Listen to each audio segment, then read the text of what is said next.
மனைவிக்கு சந்தோஷம் கொடுக்கிறது கணவனுக்கு கடமை. என் வீட்டம்மா என்னை எங்கேயாவது வாங்கன்னு கூப்பிட்டா நான் போகணும். மனைவி எங்கேயுமே கூட்டு போறது இல்ல, மனைவி விருப்பத்தை பூர்த்தி செய்யறது இல்ல, மனைவி கேட்டதை கொடுக்கறது இல்ல, நீ நல்ல கணவனே இல்ல. இது மார்க்கம் சொல்கிறது, ஷரியத்தின் நிழலில். அதனால அல்லாஹ் ரசூலுக்கு மாத்தமா இல்ல, ஷரியத்தின் நிழலில் உங்கள் மனைவி உங்களோடு பயணமாக பிரியப்படுகிறார்களா, நீங்கள் கூட்டு போக வேண்டும். அது உங்கள் கடமை.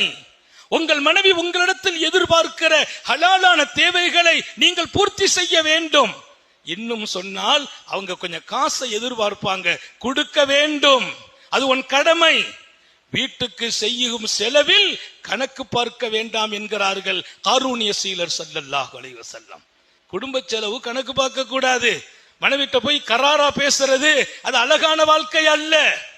குடும்ப செலவில் விசாலமாக நடங்கள், அல்லாஹ் உங்களோடு விசாலமாக நடப்பான். அன்பிகி லா துஹசி ஃபயுஹசில்லாஹு அலைக். நபி பெருமானார் ஸல்லல்லாஹு அலைஹி வஸல்லம் அஸ்மா ரலியல்லாஹு அன்ஹா சொல்றாங்க, அஸ்மா நீ செலவு செய்யுமா, கணக்கு பார்க்காம செலவு செய், கணக்கு பார்க்காம செலவு செய். ஏன் தெரியுமா, அல்லாவும் கணக்கு பார்க்காமல் கொடுப்பான்.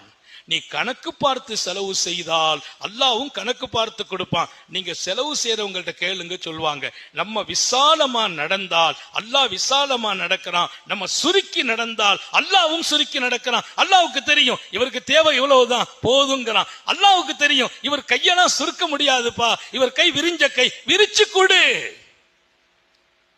இன்னும் ஒரு விஷயத்தை சொல்வார்கள் நபிகள் நாயகம், வயது முதிர்கிற போது நம்ம பிள்ளைங்கள் எல்லாம் தனித்தனியா போயிடுறாங்க, அவங்க வாழ்க்கை. இப்போ எனக்கு என்னுடைய இன்பம் என் துன்பம் அனைத்திலும் என் மனைவி நிற்க வேண்டும், என் மனைவியின் இன்பம் துன்பம் அனைத்திலும் நான் நிற்க வேண்டும். ரசூலுல்லாஹி ஸல்லல்லாஹு அலைஹி வஸல்லம் சொல்வாங்க, ஆயிஷா சக்கராத்து எவ்வளவு கஷ்டம், சக்கராத்து எவ்வளவு கஷ்டம், மௌத்து படுக்க அது வேதனை அதிகமா இருக்கும்.